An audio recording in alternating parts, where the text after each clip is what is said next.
Bienvenue à toutes et à tous dans ce débat fer croisé qui réunit deux rédacteurs en chef, celui du quotidien Nouvelle Tribune et bien évidemment celui de la radiodiffusion Tado FM, Jules Léon Kitty et Marcel Joumanon. Bonjour, monsieur. Bonjour, cher confrère. Bonjour et merci pour la disponibilité. On aurait pu le faire hier, c'est vrai, madame plus, nous en avons empêché. Alors, l'exercice ce matin consistera à croiser les profils, d'abord à faire connaître les différents profils et bien évidemment les couleurs politiques des 7 membres de la Cour constitutionnelle. L'actualité, vous l'avez suivi, inutile de vous la rappeler. Le bureau de l'Assemblée nationale a bien évidemment désigné ses 4 représentants pour le compte de la 6e mandature de la Cour constitutionnelle. Eh bien, le chef de l'État, comme la loi le lui confère, bien évidemment, a pris le décret portant désignation des 3 membres devant siéger à la Cour constitutionnelle, je disais, la 6e mandature. Eh bien, les 7 personnalités sont connues, les 7 sages sont connus désormais. Alors, mais quels sont le profil et quelles sont les différentes couleurs politiques qui se cachent derrière ces personnages, enfin, 6 couleurs politiques, s'il y en a, bien évidemment. Alors, la question, je la pose déjà à l'entame à vous, Marcel Joumanon. Vous avez lu, décrypté, analysé dans votre rédaction les 7 sages, ou les 7 prochains sages, parce que les autres y sont encore. Encore. Oui, tout à fait. Et merci. Et avant de répondre à ta question, je voulais faire une petite mise au point. Oui. Je ne suis plus le rédacteur en chef, je suis assistant du DP. D'accord. Chargé des grandes enquêtes. D'accord. C'est important. J'ai évolué d'un petit palier. Être assistant de folie. Alors là, dit, nos félicitations alors. Merci. C'est très important. Sur les 7 qui ont été désignés, je voudrais d'abord clarifier, je voudrais d'abord dire qu'il y a 3 catégories de personnes qui sont à la Cour. Il y a les magistrats, ils sont 3. Il y a les jurys de haut niveau, ils sont 2. Et les personnalités qui sont 2 aussi. Au niveau des magistrats, je peux mettre à citer, il y a Maître Moustapha Fassassi, il y a Maître Amouda Razaki et puis Maître Sylvain Ouati. Et dans les juristes de haut niveau, il y a le professeur Diogbenou et Madame Cécile de Dravo Zizinokwe. Et dans les personnalités, il y a Monsieur André Katari et puis Monsieur Rigobert Azon. Avant de parler de leur provenance politique, moi j'ai constaté que c'est une des grandes faiblesses de cette Cour, si nous pouvons entrer dans le débat comme ça. La plus grande faiblesse que nous voyons, c'est que dans les 7, il n'y a pas un constitutionnaliste. Si vous regardez l'histoire de cette institution depuis 1993, on a toujours eu, au moins à chaque mandature, au moins un constitutionnaliste. Quand vous prenez la Cour Pouillon, il y avait le doyen Maurice Ahanzo qui était constitutionnaliste. Si vous prenez les 2 cours dirigées par Conception Awensou, elle-même était constitutionnaliste. Et si vous prenez la Cour Robert Dossou et la Cour Olo, il était en tant que constitutionnaliste. Parce que il y a un débat à faire, parce que de plus en plus, ce qu'on entend ces derniers jours, on dit, il y a Madame Cécile Dedravo Zizirokwe qui est docteur en droit public, oui, elle est docteur en droit public, mais nous savons que le droit public a 2 choses à faire, qui est le droit constitutionnel et le droit administratif. Alors, si nous voulons avoir une Cour constitutionnelle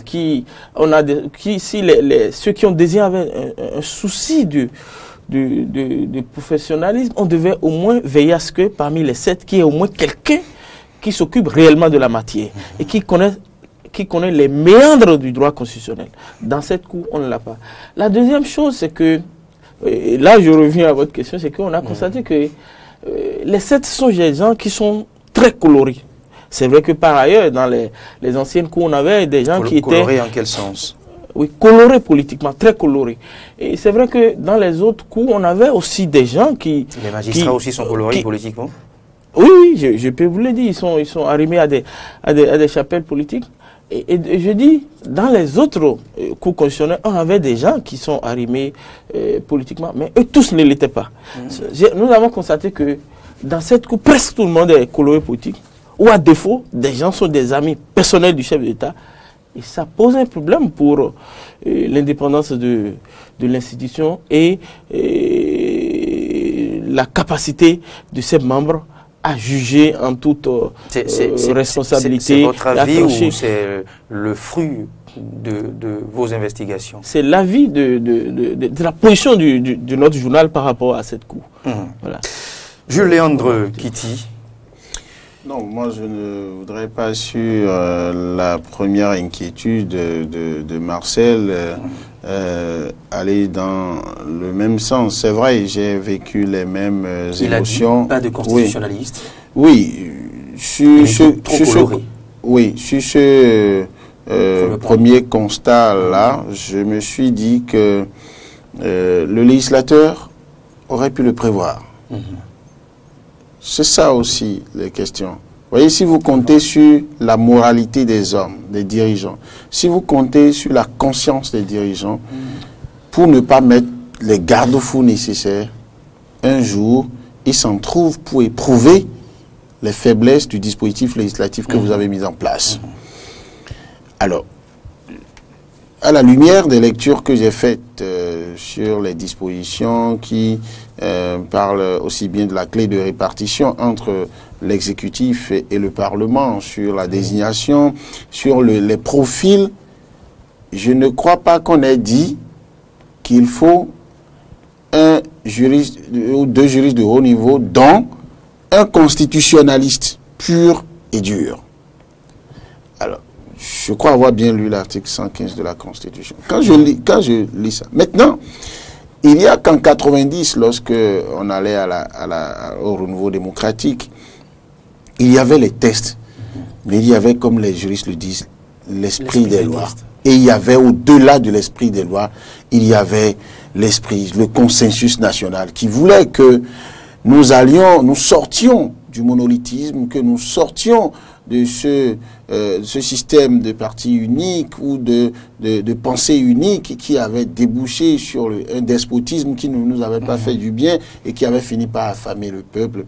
Ça veut dire que dans la ligne, la dynamique dans laquelle le Bénin politique s'était engagé, c'était que tout ce que nous voulons faire désormais et qui engage l'avenir, la vie de notre pays, eh bien, il faut que nous recherchions le consensus. Oui. Et qui dit consensus dit recherche d'équilibre.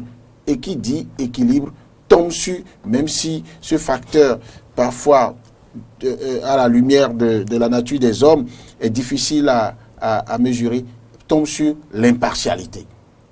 Et quand vous interrogez les rôles que la Cour constitutionnelle est appelée à jouer, c'est que forcément, ceux qu'on envoie là-bas, ou ceux qui sont chargés de les envoyer là-bas, devraient avoir à l'esprit une certaine la recherche de l'équilibre. Ils devraient savoir que ceux qu'on envoie là-bas, à défaut de désobéir à ceux qui les envoient là-bas, devraient rechercher l'impartialité. Mais il se fait que, quand vous observez le jeu politique, le jeu démocratique, encore veut que chacun tire le drap de son côté. Moi, je ne suis pas naïf pour penser que le chef de l'État, qui vient au pouvoir, lui n'a pas envie de se garantir tout au moins la passivité bienveillante d'une cour constitutionnelle qui peut lui dire non à tout moment, même quand il développe ses connivences avec l'Assemblée nationale. Mais lorsque nous prenons le cas d'espèce, nous avons déjà eu des preuves, et ça j'ai salué la franchise du chef de l'État qui, je n'étais pas d'accord avec tous ceux qui voulaient qu'on enlève par exemple le droit de grève, ne serait-ce qu'aux agents de la santé et aux agents, aux travailleurs de la justice, notamment aux magistrats. Je ne me prononce pas sur les forces de sécurité et de défense, parce que là, on peut enlever, en tout cas, je ne suis pas autorisé à le faire. Mais ce que j'ai apprécié, c'est que le chef de l'État a dit à la télévision, moi, Patrice Talon, au regard des analyses que j'ai faites, j'ai voulu qu'on le leur enlève et j'ai soutenu l'action du Parlement. Malheureusement, ça n'a pas prospéré. Et dans son développement, on a senti qu'il a été un peu choqué par la décision rendue par la Cour constitutionnelle qui a dit non, vous ne pouvez pas enlever complètement, il faut encadrer. Et ce n'est pas la seule décision de la Cour constitutionnelle qui a semblé le déranger. Ça veut dire quoi? Ça veut dire que quand nous prenons donc le cas d'espèce, c'est un régime qui n'est pas heureux, en tout cas, dont les dernières décisions de la Cour constitutionnelle ne font pas son affaire. À partir de ce moment, on ne devrait pas s'attendre, si nous nous inscrivons dans la réelle politique, à ce que ce président de la République, alors que la loi, la Constitution lui en donne droit, qu'il aille choisir des gens qu'il ne maîtrise pas. Qu'il aille choisir des gens qui ne sont pas suffisamment proches de lui. Et c'est pourquoi, si je suis d'accord avec Marcel, qui a dit, nous avons 3 catégories de personnes, ou principalement 2, c'est-à-dire que vous avez des gens qui sont des professionnels du droit, mais qui sont arrimés à des chapelles politiques. Vous avez des personnalités dont on ne doute pas, j'ajoute ça, de la moralité, mais dont on connaît l'amitié avec le chef de l'État. Ça veut dire manifestement que le chef de l'État veut envoyer là-bas des gens qui, à défaut de servir ses intérêts dans l'absolu, devraient tout au moins éviter de le déranger dans sa visée de faire dans un développement à la vitesse de croisière. La nouveauté ici, deuxième facteur qui échappe donc à ce que le législateur avait prévu, le législateur n'a jamais dit qu'il est interdit au Parlement d'aller désigner un ministre du gouvernement. Même si la même Constitution dit que le Parlement légifère et contrôle l'action du gouvernement. Ça veut dire que même si on ne doit pas souhaiter une guerre des institutions, le Parlement est plus ou moins un pouvoir de contrepoids. Le législateur l'a prévu pour que quand, au niveau de l'exécutif, on veut aller à la dérive, consciemment ou inconsciemment, que le Parlement puisse dire, pour ce qui doit avoir pour socle une loi, que le Parlement puisse dire, nous n'allons pas dans ce sens. Même pour la ratification des accords. Vous voyez, la Constitution en vigueur prévoit qu'il y ait donc l'autorisation du Parlement. Et donc, à partir de ce moment, si le Parlement lui-même, qui plus est, le bureau du Parlement, en vient à désigner un membre du gouvernement encore en exercice, et le plus farouche défenseur du régime, de ses idéaux, de ses actions, et même de la personne du chef de l'État, si c'est celui-là que le Parlement désigne, quand je regarde la carte de visite de Joseph Djogbenou, je dis, il remplit les conditions pour aller là-bas, il est un citoyen.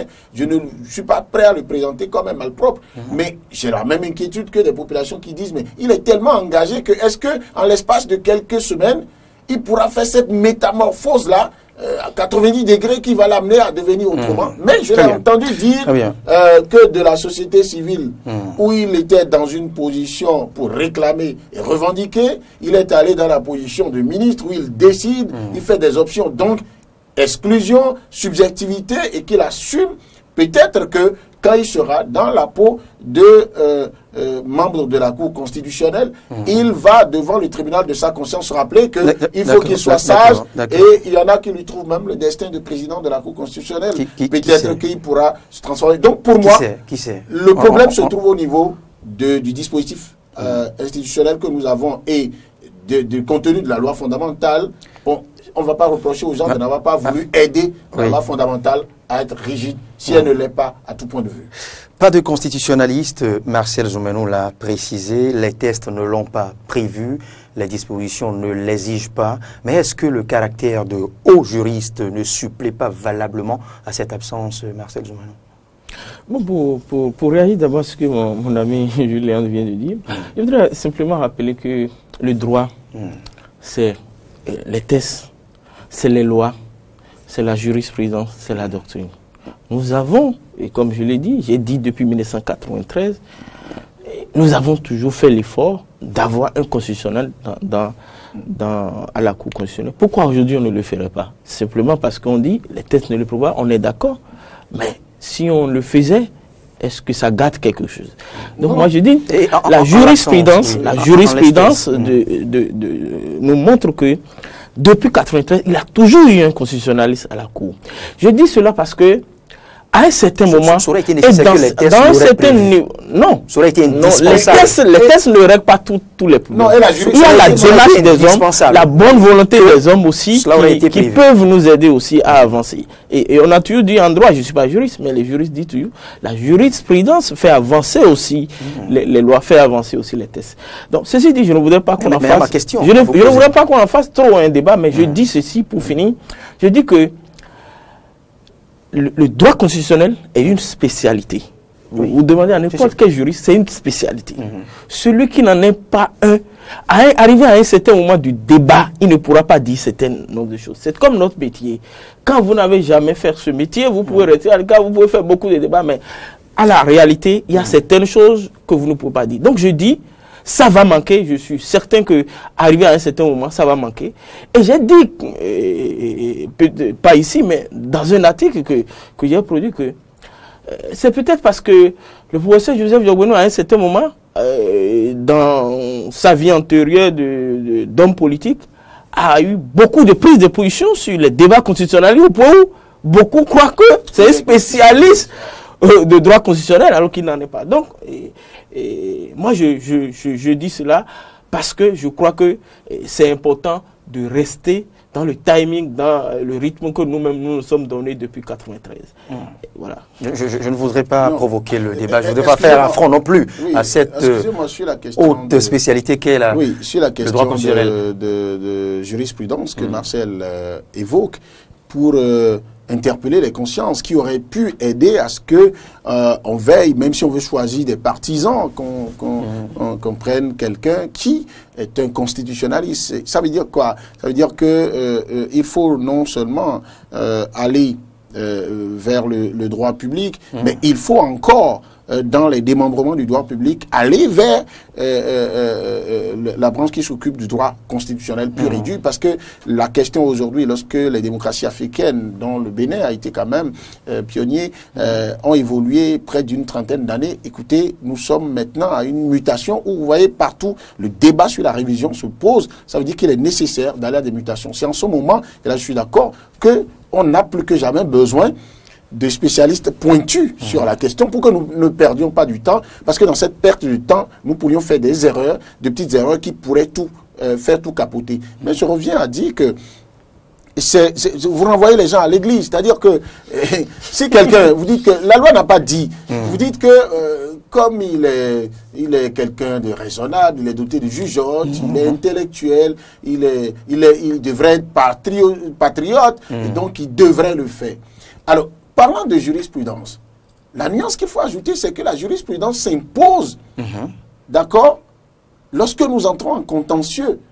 C'est-à-dire que si c'était possible que quelqu'un dépose un recours contre les désignations là, pour absence de constitutionnalistes, eh bien, la Cour constitutionnelle pourrait, en ce moment, dire, même si la loi fondamentale, dans son article 115 et suivant, n'a pas prévu, n'a pas expressément dit qu'il faut un constitutionnaliste, pour les enjeux actuels de notre processus démocratique et pour la pratique, d'accord, dans la désignation des membres de la Cour constitutionnelle et pour ce que la présence des constitutionnalistes a pu apporter dans la gestion du processus électoral, dans la gestion de la plus sensible des élections que nous organisons, eh bien, au regard de tout ça, la Cour constitutionnelle pourrait peut-être dire il faut qu'on revoie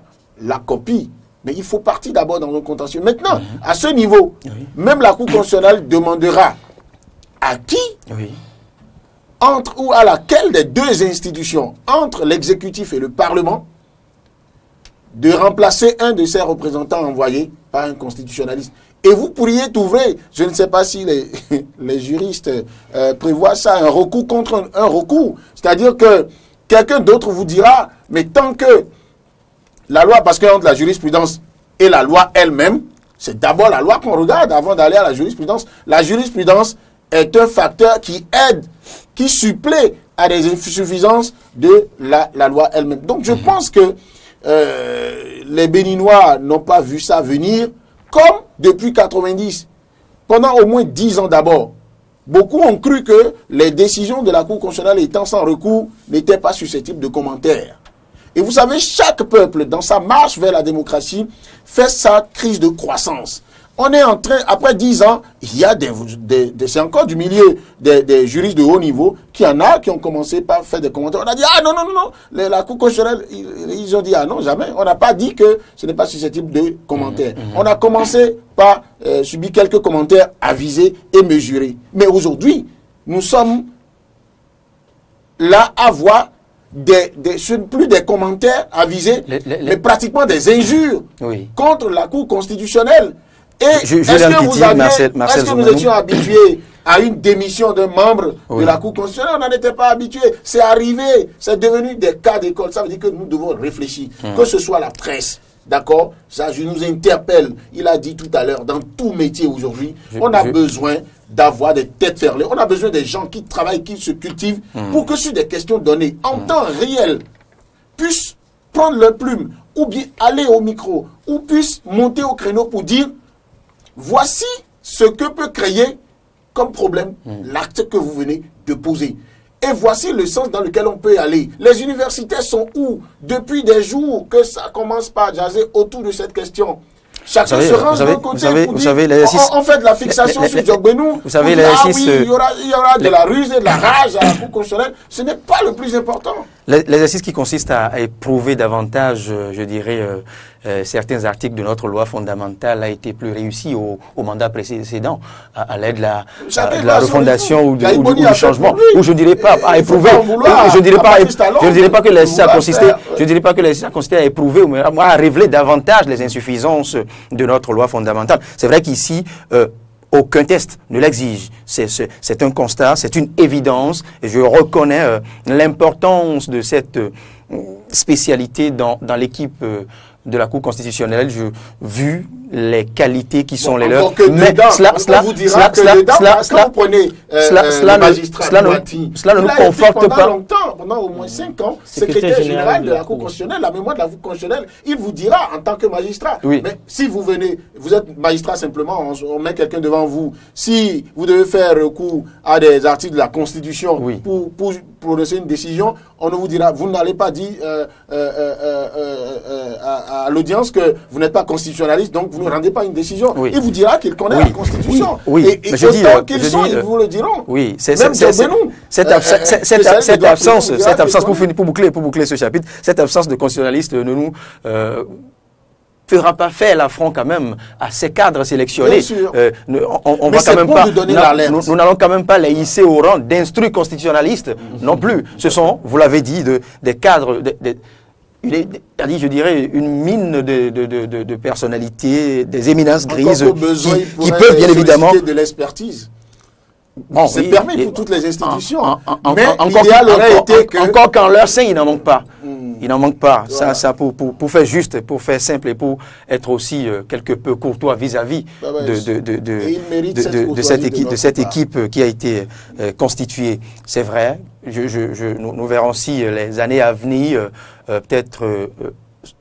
soit la loi fondamentale pourra être touchée, ou peut-être le règlement, j'allais dire, intérieur de la Cour constitutionnelle pourra prendre en compte ce détail. Donc c'est qu'il faut faire le vrai débat, et suffisamment, que tous les corps constitués puissent faire le vrai débat, pas du n'importe quoi, quand je vois sur les réseaux sociaux, le vrai débat, publier, pourquoi pas, des compilations de propositions qui peuvent venir même d'acteurs de la société civile, et qu'on ose un jour aller à une vraie révision de la Constitution, une révision pas au service d'un homme, pas au service d'un régime, mais qui est complètement inclusive.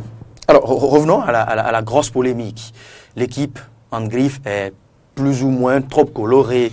Est-ce du pain béni pour l'exécutif les années à venir? Marcel Zoumane. Oui, Juliandre a commencé par aborder un aspect tout à l'heure en disant si on fait recours à l'histoire récente de la Cour avec tout ce qui s'est passé et que le chef d'État ne peut pas chercher mieux qu'à contrôler la prochaine Cour, et je crois que cette hypothèse est vraie au regard de tout ce que nous voyons. Et vous savez que le chef d'État a d'abord dit, quand il a pris le pouvoir, qu'il voulait réviser la Constitution. Et je me rappelle qu'au lendemain de l'échec de son projet, il disait maintenant que, comme lui il voulait réviser la Constitution, ça n'a pas marché, et bon, qu'il va faire comme tout le monde et qu'il va chercher à faire de la politique. Et donc, cette phrase m'est restée, et chaque fois, je crois que tout ce qu'il fait reste dans la logique de cette phrase qu'il avait donnée, un peu comme s'il donnait déjà le tempo, la ligne directrice de sa politique à venir. Parce que quand nous voyons aujourd'hui ce qui s'est passé, moi j'ai été peiné et je crains, j'ai été peiné de voir que parmi les 4 représentants de l'Assemblée nationale, il y a peut-être 2 qui sont des gens du chef de l'État. Et c'est vrai que aucune loi, aucun test ne l'interdit que l'Assemblée nationale puisse récupérer ou bien puisse proposer des gens qui sont très proches du chef d'État, ou bien qui sont ministres, ou bien qui sont conseillers du chef d'État. Mais ça la pose un problème. Que cela arrive au oui, ce n'est pas la première fois, mais on ne devait pas, d'ailleurs on ne devait même pas être surpris parce qu'on connaît aujourd'hui la coloration, la position politique du bureau de l'Assemblée nationale. Du gouvernement Kérékou. Voilà. Donc on connaît aujourd'hui la coloration et la position politique du bureau de l'Assemblée nationale. Il faut préciser que ce ministre n'avait pas le même engagement que celui de Joseph Diogbenou aujourd'hui. Tout à fait, c'est Conception Awensou qui n'a jamais été arrivé à un parti politique, qui n'a jamais été arrivé. Mais elle faisait partie du gouvernement. Oui, elle faisait partie du gouvernement. Oui. Elle faisait partie d'un gouvernement, elle a été appelée et elle a fini présidente. Donc c'est similaire, c'est plus ou moins similaire à ce qu'on assiste. Plus ou moins similaire, mais le profil des deux, il y a une différence. Encore qu'ici, Joseph Diogbenou ne s'est pas encore exprimé. En tant que sage, il n'a pas pris des décisions. En tant que sage. Donc, oui, on ne peut que... Oui. Il a tout au moins le mercredi dernier, voyant la polémique venir, et certainement qu'un de ses conseillers en communication lui a dit si tu ne réagis pas, si tu ne donnes pas très tôt des garanties, ça pourrait hypothéquer tes chances même de devenir président de la Cour constitutionnelle, parce que je suis sûr, le connaissant, que ça le tenterait. Mais il a dit dans ses commentaires à l'issue de la présentation du compte rendu du Conseil des ministres que chacun de mesure la gravité de la tâche qui sera la sienne et qu'ils vont servir la nation, le pays, avec assez de loyauté. Je ne l'ai pas entendu dire qu'ils vont se mettre au service d'un homme.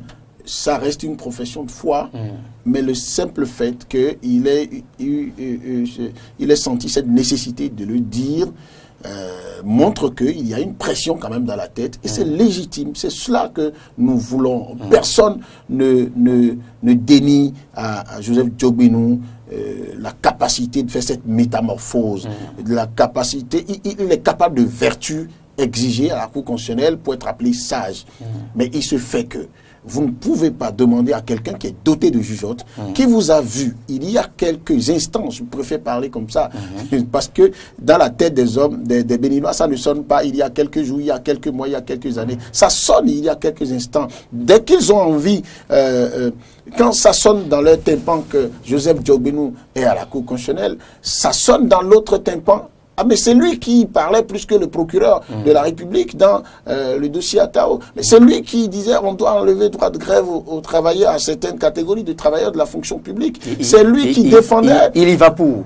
Voilà, c'est lui qui disait que si c'était nécessaire, on ferait la politique avec la ruse et la rage face aux attaques de ceux qui ne parlent pas le même langage que le gouvernement. C'est lui qui, il y a quelques mois, était encore l'avocat personnel du chef de l'État. Vous voyez, et ce sont là différentes casquettes. Alors, et voilà que, à la différence, pour vous situer, lorsque beaucoup vont chercher l'exemple de Conception Awensou, moi je dis oui, je respecte bien M. Diogbenou, mais il conviendra avec moi que c'est pas le même parcours. Conception Awensou, 3 facteurs: constitutionnaliste, professeur agrégé comme Diogbenou, d'accord, constitutionnaliste, moins politiquement engagé, pour ne pas dire pas engagé politiquement, comme contrairement à Joseph Diogbenou. Elle n'a pas passé le temps que... Attendez, est-ce qu'on ne la voit pas moins parce qu'elle n'a pas passé davantage elle n'a pas passé le de mois ou d'années dans le gouvernement que Joseph Diogbenou a passé au gouvernement, elle n'a pas passé ce temps. Ensuite, ils n'ont pas le même âge. Vous savez, nous sommes en Afrique. Quand on parle de sage de la cour, là, il ne faut pas l'entendre à l'occidental. Il faut l'entendre aussi par à l'africaine, pour dire que c'est des gens qu'on envoie là-bas, pour qui on compte sur leur âge, leur sens de responsabilité, leurs compétences, leur expertise et leur patriotisme. À Joseph Diogbénou, comme il a réussi dans d'autres circonstances, de démontrer que... Julien Kitty, l'âge ne fait pas la sagesse. Oui. Vous ne me direz pas le contraire. Non, il y a des sages de 30 ans et des je dirais, pas du tout sages de 70 ans. Très bien. Alors, faisons de la statistique. Quand vous allez faire le rapport sur les personnes âgées, en tout cas, troisième âge, vous voyez la proportion, la masse critique de personnes qui font montre de sagesse, et vous prenez la tranche de 30, 40 ans, 45 ans. Si vous voulez, prenez après de 25 ans, parce que vous pourriez être amené à me dire qu'il y a des sages de 20 ans. Moi, je m'en fous, il peut en avoir. Mais prenez, voyez la masse critique de personnes qui sont aussi sages. Vous allez voir que l'âge, il n'y a pas que l'âge qui fait la sagesse. L'âge n'est même pas l'élément le plus déterminant. Mais je dis en Afrique, ce n'est pas vous. D'ici 10 ans, vous n'aurez pas les mêmes réactions, vous n'allez pas vous permettre les mêmes folies, je ne connais pas les vôtres aujourd'hui.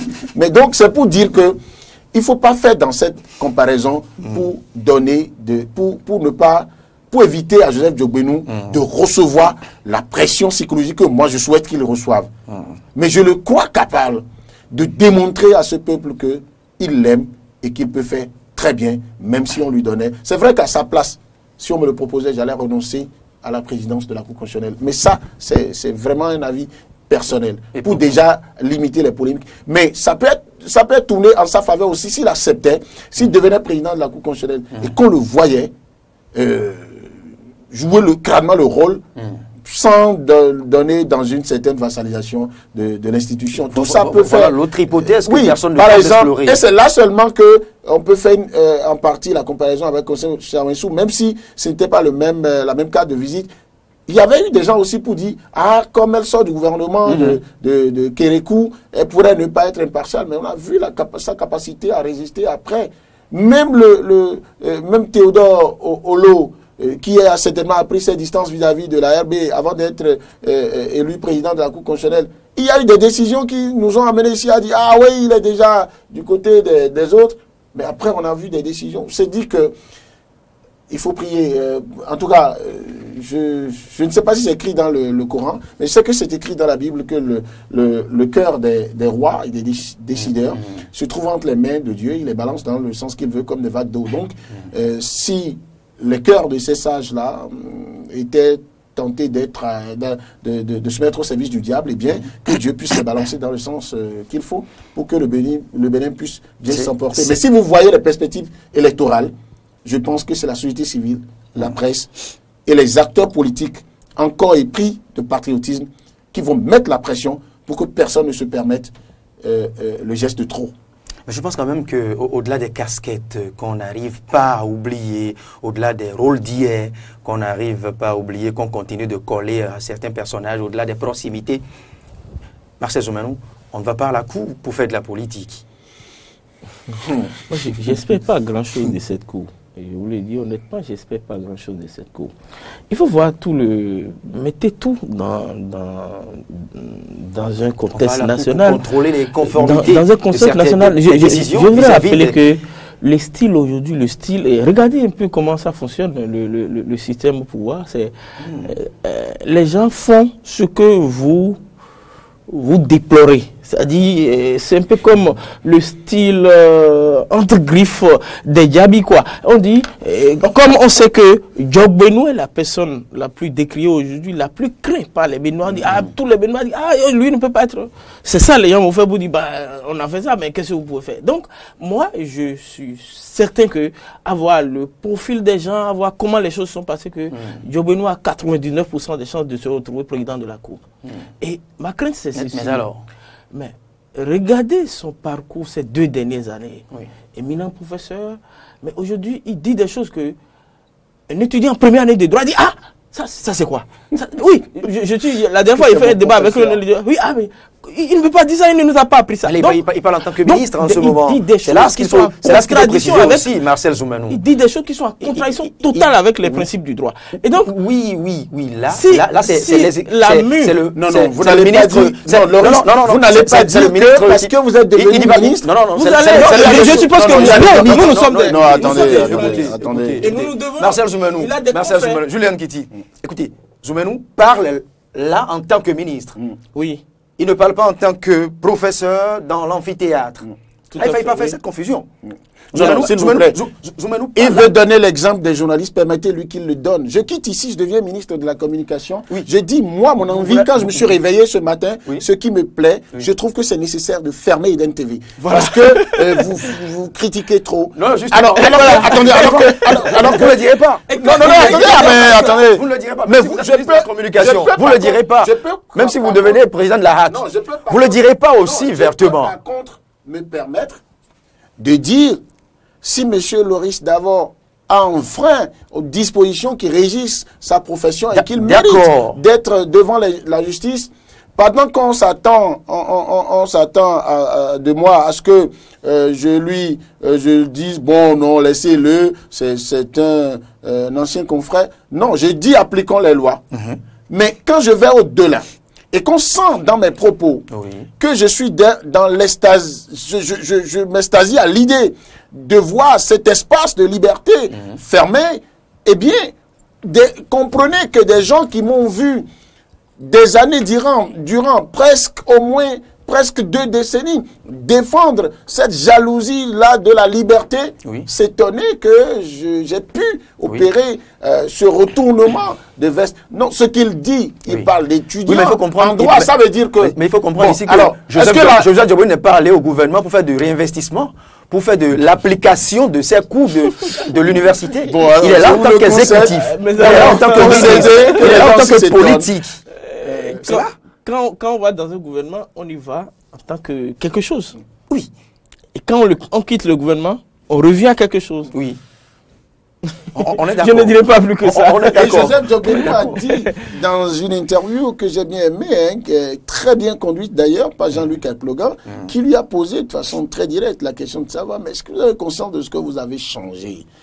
Il dit non, il est la même personne. Il lui dit, mais on l'a vu quand il était dans la société civile, défendre un certain nombre de valeurs liées aux libertés fondamentales et tout. Ce qu'il dit maintenant semble presque à la grande majorité des Béninois, à l'antipode de ça. Vous savez ce qu'il répond? Il dit, moi, j'étais de la société civile, j'étais dans la revendication, j'étais dans la réclamation. Je suis maintenant dans la décision qui exclut forcément d'autres options que d'autres peuvent penser. Mais s'il en vient, est-ce que parce que vous quittez la société civile pour le gouvernement, un article, le contenu d'un article de la Constitution peut changer? Non. Vous êtes condamné quand même sur ça, de vous entendre même avec l'opposant. Ça dépend des interprétations, ça dépend de l'angle, ça dépend des prismes. Oui, je suis d'accord. Je vous comprends très bien. Je vous comprends très bien. Mais moi, je remercie Marcel d'avoir bien restituer la réaction de l'étudiant. Même l'expression de son visage et les gestes faits montraient que l'étudiant, il faut que pendant que Joseph Djoboy nous parle, parce qu'il parle et il parle beaucoup. Et lui-même, il en est fier parce qu'il dit s'il se taisait, on allait dire qu'il est un flemmard. Quand vous parlez beaucoup. Et il a ajouté que ça lui manque de repartir porter sa toge d'avocat, ça lui manque de repartir dans sa peau d'enseignant. Suite à la question de notre confrère qui lui demandait encore, mais quand vous vous permettez d'apprécier, de critiquer la décision du juge d'instruction et d'un juge des libertés de détention, est-ce que maintenant vous critiquez les décisions, vous commentez maintenant les décisions? Il a dit oui, s'il n'y a pas commenté les décisions de justice, il n'y aurait pas professeur, il n'y aurait pas étudiant. Mais à la différence qu'il n'est pas en position de professeur en ce moment. Je vous propose peut-être de vous revoir ou de revoir Marcel Zoumano les années à venir en tant que conseiller de la HAC. ce ne serait plus le même Marcel Roumenou qui, avec la même plume fertile, qui pond des investigations, qui tente... Non, écoutez, vous faites l'apologie de pas de qui que ce soit. Le rôle d'un conseiller à la HAC est connu. Ce n'est pas pour faire des papiers. Voilà. Maintenant, je vous en prie. Sur ça encore, je pense que vous n'êtes pas dans le bon coup parce que le rôle du conseiller à la HAC, ce n'est pas de continuer à prendre des papiers comme l'assistant au DPG. Non, je ne dis pas qu'il continuerait à le faire, mais ensuite, qu'il ne prendrait plus les... Oui. Il décidera plus ils ont un devoir de réserve, d'accord. Ils ne peuvent pas parler n'importe comment. Mais quand ils veulent délibérer, quand ils font les débats entre eux, vous savez, le premier rôle... Est-ce que vous savez que le premier rôle de la HAC, ce n'est pas de sanctionner les journalistes, c'est de les protéger. Ça, beaucoup ne le disent pas. C'est dans la Constitution.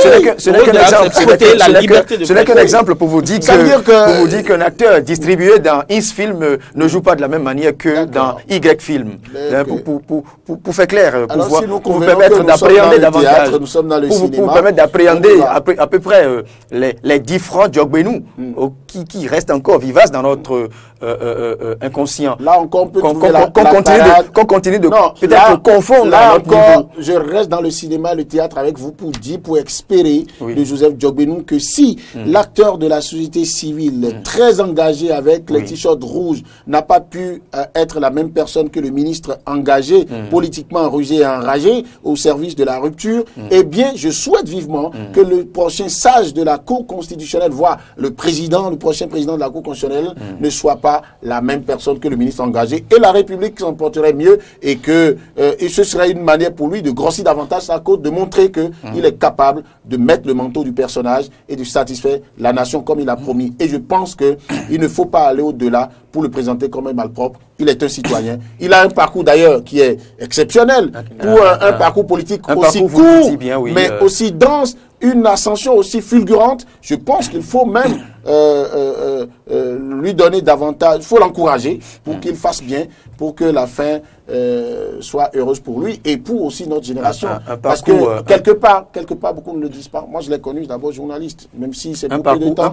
Je veux être fier de lui. Qui nous amène ainsi à résumer la Cour constitutionnelle, la 6e mandature de la Cour constitutionnelle à Joseph Djogbenou, parce que vous avez constaté que l'exercice qu'on a voulu faire ce matin, on l'a fait en partie. Non, nous sommes journalistes. On aurait pu le faire. On aurait pu ouvrir l'exercice à tous les 7. Mais Joseph Djogbenou a occupé toute la parcelle. Bon, on est bien obligé parce que nous sommes journalistes. Et puis, ce que beaucoup ne font pas les journalistes, pour moi, pour le peu que j'en sais, le journalisme, c'est s'occuper de choses qui impactent un grand nombre de personnes. Vous voyez, la tête des Béninois est occupée par ça. Il faut pouvoir les aider à se faire, à chasser le brouillard.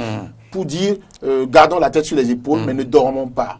Ne dormons pas. Maintenant, sur le profil des autres, je pense qu'on l'a quand même fait. Quand vous prenez... Moi, je finis même en disant, quand vous... La dame... On n'en a presque rien dit. La seule dame qui est parmi eux, dont le visage ne me dit pratiquement rien, mais quand j'ai lu son CV, je dis, vous ne faites pas ça pour aller sacrifier ça après sur l'autel d'intérêts fantaisistes qui vous détruisent parce que tout finit pas fini. Marcel Roumenou, pas se savoir. Pour finir. Non, je dis que de cette cour, l'image que j'ai, c'est que le président Patrice Talon a eu sa cour.